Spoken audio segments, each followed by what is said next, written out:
तो मालिक की अपार कृपा ऐसे ही बनी रहे सब पे। और इस संसार में जो भी धर्म के नाम पे, जो भी जात पात के नाम पे, जो भी आसमानी किताबों के नाम पे जो भी झगड़े हो रहे हैं, जो भी मार काट मची हुई है, ये सब बंद हो जाए और सब प्रेम से रहें। सब मालिक के बच्चे हैं, उस अल्लाह के बच्चे हैं, वाहिगुरु के बच्चे हैं, उस गॉड के, उस राम के, उस परमेश्वर के, परमात्मा के बच्चे हैं। सब एक दूसरे से प्रेम करें, मानवता धर्म को अपनाएं। सबसे श्रेष्ठ धर्म मानवता धर्म है। सब एक दूसरे की इज्जत करें और अपने मालिक की बंदगी करें, अपने परमात्मा को प्रेम करें। तो यही संदेशा सारे संसार में पहुंचाया जाएगा और धीरे धीरे धीरे बहुत से जीव मालिक के जागेंगे और आगे जगाएंगे। क्योंकि अब वो समय आ गया है, अब वो समय आ गया है जिसके लिए हर संत ने अपनी वाणी में, हर धर्म ने अपने ग्रंथों में जिक्र किया है। समझ लो, अब वो समय आ गया है जब हर इंसान सत्य को पाने के लिए ललायत है। हर इंसान सत्य समझने के लिए, सत्य को ढूंढने के लिए, सत्य को जानने के लिए ललायत है। इसीलिए परमात्मा ने ये समय चुना ताकि घर बैठे सबको ये दिव्य ज्ञान पहुंचे। मोबाइल के ज़रिए, यूट्यूब के ज़रिए या अन्य किसी सोशल साइट्स के ज़रिए। इसका मतलब ये नहीं कि हम यहाँ सोशल साइट्स पे हीरो बनने आए हैं। कई लोग कहते हैं जी वो सोशल साइट्स पे नहीं आएंगे। समझ लो, सोशल साइट्स एक ज़रिया मात्र है, एक ज़रिया है, एक प्लेटफॉर्म है। अपना संदेश सारे संसार में फैलाने का एक ज़रिया मात्र है। यहाँ कोई सोशल साइट्सों से पैसे कमाने नहीं आए हैं कि यहाँ पर यूट्यूब से पैसा कमाने के लिए आए हैं।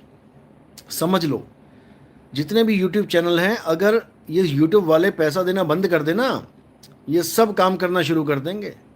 कोई रिक्शा चलाएगा, कोई बर्तन मांजेगा, कोई पत्थर तोड़ेगा और कोई डले ढोएगा। समझे? क्योंकि सुन सुन के दूसरों का ज्ञान आज यूट्यूब चैनल बनाने में लगे हैं। और मुद्दा क्या है? पैसा। केवल पैसा कमा ले कैसे भी, चाहे सामने वाला नरक में जाए चाहे गर्क में जाए, इनको इससे कोई मतलब नहीं है। इनका टारगेट है पैसा, मशहूर हो जाए, पैसा हो जाए, बस इनकी बुद्धि यहीं तक है। भले उसके बाद सूअर बन के गली गली में गंदगी खाते फिरें, इससे इनको मतलब नहीं है। ए जग मिठा अगला के डिट्ठा, कि ये दुनिया देख रही है, अगली किसने देखी? अरे अगली दिखाने के लिए ही ये 84 लाख बनी हुई है बेटा। तुम्हें दिखाया जा रहा है कि क्या क्या होगा। उसकी दुश्मनी नहीं है अल्लाह से जो उसको सूअर बना दिया। उसकी दुश्मनी नहीं है अल्लाह से जो शेरों के आगे हिरण रूपी चारा बना दिया। जान बचाने के लिए भाग रहा है वो। और उसी अल्लाह का बच्चा है जिसके हम हैं। समझ लो। तो भाई होश में आ जाओ, बेहोशी से बाहर आ जाओ और लोगों के जीवन से खिलवाड़ मत करो। एक अधूरा गुरु कभी किसी को पूरा चेला नहीं बना सकता। अधूरा गुरु अधूरा चेला ही बनाएगा। जब खुद ही पूर्ण ज्ञान नहीं है तो दूसरे को क्या देगा? इसलिए साहिब की वाणी है, गुरु गुरु में भेद है, गुरु गुरु में भाव। 36 गुरु बने बैठे हैं यहाँ पे, जिनको अपने ज्ञान का पता नहीं, वो तुम्हें ज्ञान समझा रहे हैं। और खासकर हमारे चेलों में तो ऐसे बहुत हैं जिनको अपना उड़ा एड़ा ईड़ी पता नहीं है, अपना इल कुक्कड़ पता नहीं है कि इल में और कुक्कड़ में क्या फर्क होता है। दूसरों को सार असार का ज्ञान समझा रहे हैं, दूसरों को 2 अक्षर का भेद समझा रहे हैं। अरे भैया, तुम पहले अपना ज्ञान समझ लो, अपने आप को समझ लो। यूट्यूब बाद में खेल लेना। तो ऐसे ही लोग अपना भी जन्म बर्बाद करते हैं और दूसरों का भी जन्म बर्बाद करते हैं। समझ लो कि इन्होंने बीरबल की खिचड़ी फेल कर दी है। लेकिन आपने खिचड़ी ज्ञान में नहीं फंसना है। सबसे पहले इनकी मोहर पूछो कि भैया कौन से कॉलेज में कौन से स्कूल में एडमिशन लेके आए हो, तुम पहले ये बताओ। तुम्हारा गुरु कौन है। जैसे ही तुम गुरु के बारे में पूछोगे, इनकी वहीं पे सिट्टी पिट्टी गुम हो जाएगी। समझ लो, जैसे ही तुम गुरु के बारे में पूछोगे, इनका सारा ज्ञान छूमंतर हो जाएगा और तुम्हें ये नया पाठ पढ़ाने लग जाएंगे कि बिना गुरु के भी ज्ञान हो जाता है। खुद हजारों गुरुओं के चक्कर में पढ़ पढ़ के उनसे ज्ञान सुन सुन के यहाँ तक पहुँचे हैं और तुम्हें कहेंगे नहीं, तुम्हें कहीं जाने की ज़रूरत नहीं है, तुम हमसे ही ज्ञान ले लो। अरे भैया, जब तुम किसी को ज्ञान सुनाते हो, समझाते हो, तुम भी गुरु के हिसाब से ही चल रहे हो, तुम भी गुरु बनने के चक्कर में ही हो। याद रखो, ये दूसरों से तोड़ के खुद से जोड़ेंगे। और सबसे बड़ी बात है कि एक खुद जुड़े नहीं रह पाए और तुम्हें बातें बताएंगे ये। क्यों? क्योंकि इन्होंने गुरु को भी त्याग दिया और ज्ञान को भी त्याग दिया। ये वो निकम्मे लोग हैं जो गुरु को भी त्याग देते हैं अहंकारवश और ज्ञान को भी त्याग देते हैं अज्ञानतावश। तो इन दोनों का, इन सब का वो हाल होगा जो ये सोच भी नहीं सकते। अभी नहीं पता लगेगा, जब शेर के आगे हिरण बन के भागेंगे ना, तब समझ में आएगा, अभी नहीं आएगा। अभी तो यूट्यूब पे अपना चेहरा, चिकने चिकने चेहरे, क्लीन शेव हो के गुरु बनने के ख्वाब ले रहे हैं कि हमें भी कोई आएगा, माला पहनाएगा। लेकिन दुख के साथ कहना पड़ता है, इनको 4-4 5-5 साल हो गए बेचारों को हमारी नकल मारते हुए, आज तक किसी ने एक माला नहीं पहनाई।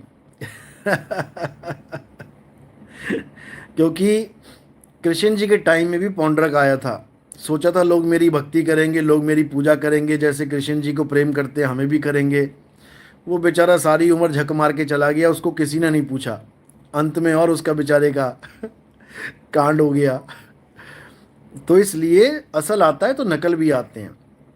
हदीसों में बताया गया है कि जब असली पंथ चलेगा, जब असली ज्ञान इस दुनिया में आएगा, तो उस समय इतने गुरु बैठे होंगे, इतने गुरु बैठे होंगे कि तुम सोच में पड़ जाओगे कि असली कौन है।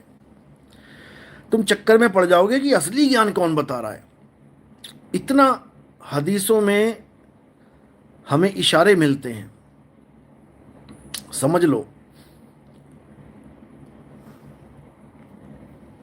नरेश सतनाम, साई बंदगी, सत्येंद्र सिंह सतनाम सतनाम, जय सतनाम। और याद रखना, इस बार सबसे ज़्यादा परीक्षा होगी, क्योंकि काल भगवान के ऊपर सबसे ज़्यादा प्रेशर इस समय को लेकर होता है। क्योंकि उसको पता है कि ये समय ऐसा समय है, जो समझ गया वो निकल जाएगा। इसलिए सबसे ज़्यादा माया का जाल वही बिछाता है।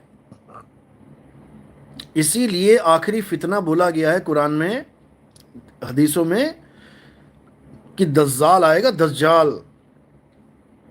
और वो इतना खतरनाक होगा कि वो तुम्हें एक हाथ पे स्वर्ग, एक हाथ पे नरक दिखा देगा। और जो वो स्वर्ग का सुख देगा, असल में वो नरक होगा। और जो वो नरक की यातनाएं दिखाएगा, असल में वो स्वर्ग होगा। समझ लो, इतना खतरनाक होगा वो।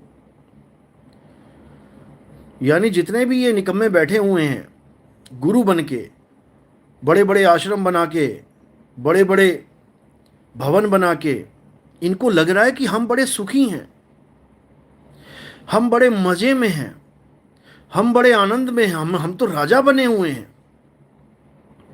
ये फंस गए दज्जाल के चक्कर में। इनको नहीं पता बेटा, जिस आनंद को तुम ले रहे हो ना, दुनियावी नश्वर वस्तुओं के आनंद को, ये तुम्हें नरकों में लेके जाएगा। समझ लेना। ये जो तुम्हें लग रहा है कि हमने लोगों को बेवकूफ़ बना के बड़े बड़े भवन बना लिए, बड़े बड़े आश्रम बना लिए, बड़े बड़े सिंहासन बना लिए, अब तो हमारा जीवन राजाओं जैसा हो गया, लग जाएगा पता। दूर क्या जाना, ऐसा चेला तुम्हारे पल्ले पड़ जाएगा जो तुम्हें जहर खिला देगा। याद रखना। गुरु को चेला विष देवे जो गांठी हो दाम, और पिता पुत्र पिता को मारता, ये माया का काम। तो मायावी गुरु को मायावी चेला ही मिलेगा। भजन गाएंगे मन लागो मेरो यार फकीरी में, और आश्रम कितने का है? 50,000 करोड़ का। भजन गाएंगे मन लागो मेरो यार फकीरी में, और पूरा इंतजाम सोने से लेके, खाने से लेके, पीने से लेके सब पूरा फुल फर्निश्ड एसी में, क्योंकि केवल भजन ही गा रहे हैं ये लोग। दौड़ तो आश्रम बनाने की है, बड़े से बड़ा आश्रम बनाया जाए, दुनिया देखे, क्योंकि जो दिखेगा सो बिकेगा। दुनिया आएगी, संगत बढ़ेगी, बड़े बड़े भवन देखेगी, बस यही खेल चल रहा है। इसलिए अब इन चीज़ों से बाहर आ जाओ। अब सत्य को जानो। सत्य क्या है? सत्य आत्मदेव है, आत्मा ही सत्य है। हे अर्जुन, आत्मा ही सत्य है। आत्मा में रमण करना ही हमारे जीवन का परम लक्ष्य है। हर इंसान का एक ही लक्ष्य है कि खुद में आ जाए। जो ध्यान तुम्हारा संसार में फंसा है वो कहाँ लगाना है? खुद में लगाना है। जिस दिन खुद में आएगा उस दिन खुदा को पाएगा, क्योंकि खुदा कहीं बाहर नहीं है मेरे भाई। तेरा साईं तुझ में है, और जाग सके तो जाग। लेकिन ये बात समझाने में जन्मों जन्म लग गए संतों को भी, और समझने में जन्मों जन्म लग गए भक्तों को भी। इसलिए इस बार देर नहीं करनी है। इस बार अच्छे से समझ जाना है कि अपनी आत्मा में ही परमात्मा का वास है। अच्छे से समझ लो और मानव सेवा करो। नर सेवा, नारायण सेवा ये जरूर करो। लोगों की मदद करो।